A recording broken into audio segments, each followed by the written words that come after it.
In this module, you and each of your classmates are going to present your work to one another via a small virtual exhibition. Each exhibition will consist of 4 students and 1 or 2 instructors. The goal of this exhibition is a celebration of your completed portfolio, a chance to show off your work to one another, and a chance to get some final feedback before getting graded. It has been our experience that exhibition time can be a stressful time because students worry about presenting their work, or not knowing what to say, or not understanding exactly what will happen in the exhibition.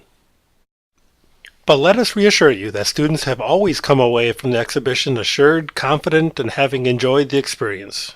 In fact, later in the module, we provide a link to what students say about the exhibition so you can read for yourselves what students have thought before and after the exhibition.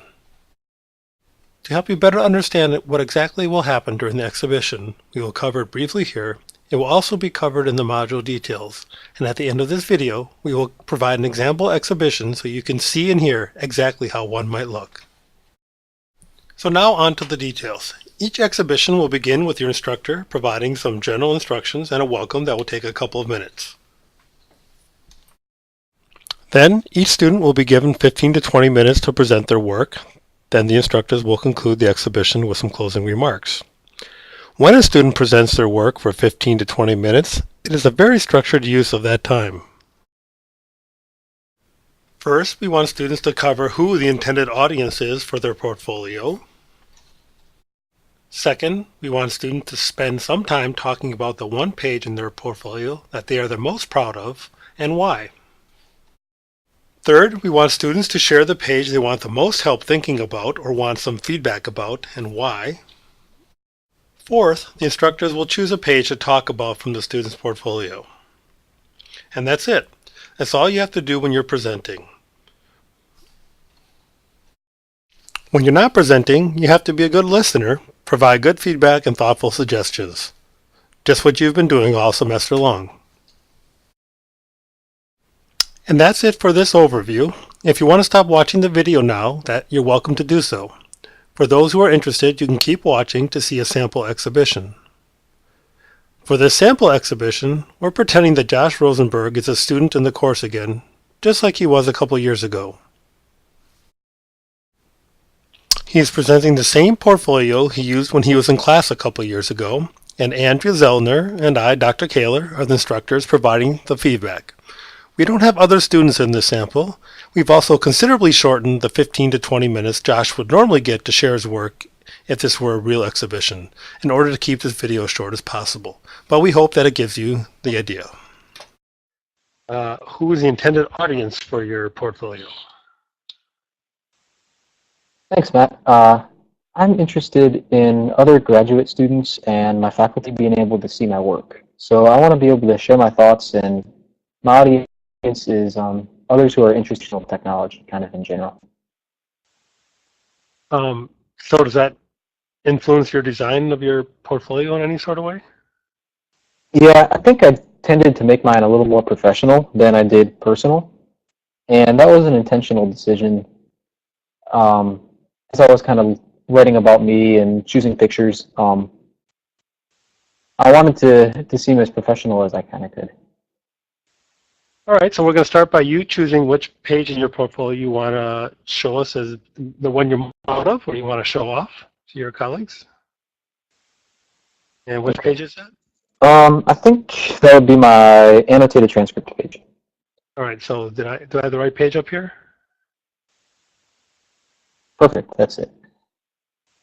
All right, tell us about this page and why you're proud of it. Sure. I kind of changed a lot from the fall to the spring, so I like the way that this page shows the dates, and kind of, you can imagine taking these classes in different semesters, and I can think about how I changed each semester. I like the clarity of this page. I think it's clean looking, and I think for the reader it's easy to see, oh, Josh worked on quite a bit during his time here. So I also like when you click on certain pages. For example, let's click on, I'll click on CEP 818. Okay, let me find that for you. So for this example, I wrote a little bit about that course, kind of what I took from it, and I linked to a blog that I had composed, as well as the final project, which is a letter to my students.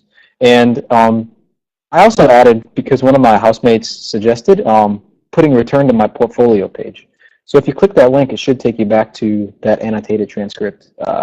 Okay, well, I'll trust you on that. I'm going to keep this a little short. Great. But in a real exhibition, we might follow those links and go along.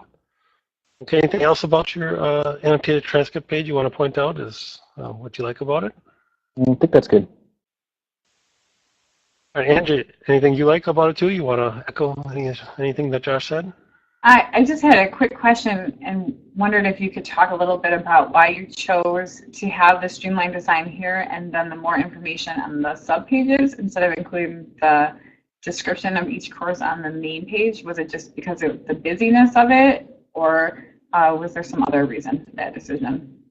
That's a great question. I kind of think that they'd be equal. I don't think there's any benefit to how I did it. Now, if I had a ton of information for each linked page, then there might be a real affordance to that. But I think what you're suggesting I could have done just as well on this page. What do you think? Do you think that it would look better if I kind of had it all just one page, not so much clicking through? I can see reasons for both. Just having the titles of the courses sometimes doesn't give a lot of information for people who aren't familiar with the program. So you could also do something in the middle, even shorter descriptors after, to keep the streamlined nature of the page here, and then have the further information on the subpages too. So Great. it I'll would be put really that up down. to you. Yeah, I think that's a good tip. Yeah, I like how clean this page is. I really like how well laid out and clean and simple it is. But it is, like Andrea says, hard to maybe see what the course really is about without clicking on the links. So you can go either way. So in a real exhibition, we'd maybe talk another minute or two about this, but we're going to move on quickly to the second page you'll talk about, which is a page you'd want more feedback or help thinking about. And what page are you choosing for that? Sure. My synthesis essay. Okay, I have the right page up. I really loved writing this essay, you guys, but I feel like it doesn't really fit this this idea that we're trying to make it fit the medium well. So I'm looking for some advice on what you think about how I could make this a little more accessible, a little more interesting, engaging. Why do you think it's not engaging? Well, I'm pretty interested because I wrote this and I don't want to read through all of that text there. So it's a big wall of text to you. Is that the problem you sort of want us to help you think about?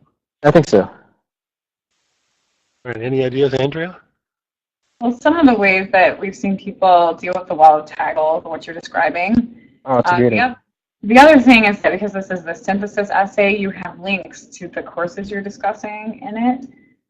Earlier, in the annotated transcript page, so you could link back to those subpages too. So sometimes adding hyperlinks is just enough of a visual indicator that breaks up the text as well. Great. I wrote down add images and links. Should the images all be like in the center or at the top and bottom, or cut throughout? Well, if your goal is to break up the text, it seems like you might want to sprinkle them throughout. And just a reminder that you'll also want to make sure that you're observing fair use guidelines in terms of copyright when you use images if you're borrowing from someone else. And just be consistent with how you're using them on your other pages too. I mean, don't invent a new style for this essay. If you have other images on your About Me page or other pages you have, just make sure you're being consistent. If you're putting them in the middle, then put them in the middle on this page, and so on and so forth.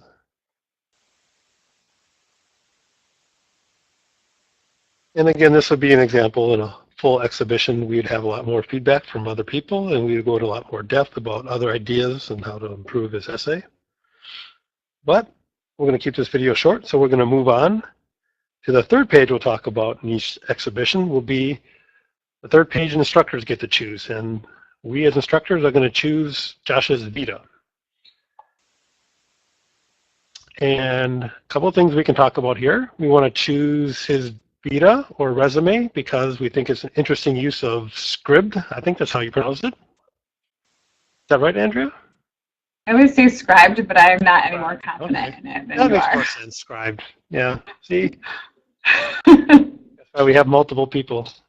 Okay, scribe. So not a lot of people are using this, so this is one reason to choose this is to show this off to some other people, saying this is a good use of technology that we didn't necessarily bring out in the module. But sometimes students have better ideas than we do as instructors. It's a good use of technology. It also solves the formatting issues because you can build the resume in Word and then you just upload it to Scribed, and so you don't have to worry about formatting for the web necessarily because it's embedded. Thanks for saying that. You know, the reason I wanted this was because I was frustrated to update 2 documents because I wanted to make sure I added a PDF, but I also wanted my resume to be formatted for the web. And every couple of months I would go in and change something. And it was tough because I'd have to update both and update them both in the same way. So this to kind of work around that issue. And I don't know, is there anything to talk about format-wise in this Vita? Let's see.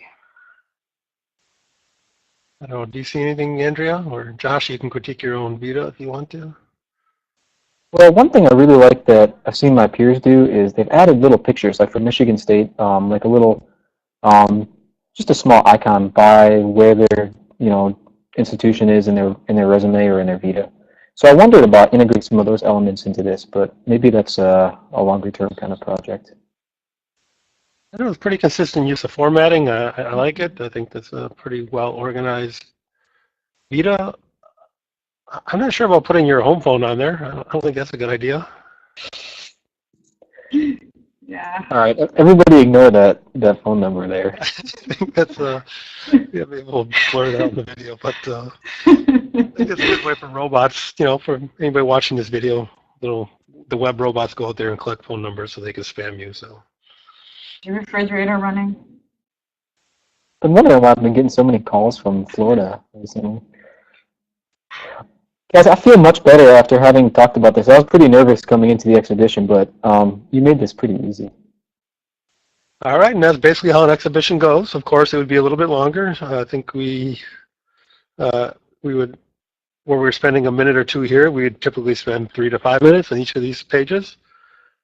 And then each person would go an exhibition, 4 people per exhibition instead of just one, Josh here. And we'd have some introductory remarks to frame the whole thing and some concluding marks at the end of the thing, and we'd be done. So I think that's it. Thanks, Josh, for volunteering to let us look at your portfolio. Great. Thanks, Dr. Kaler. Thanks, Andrew.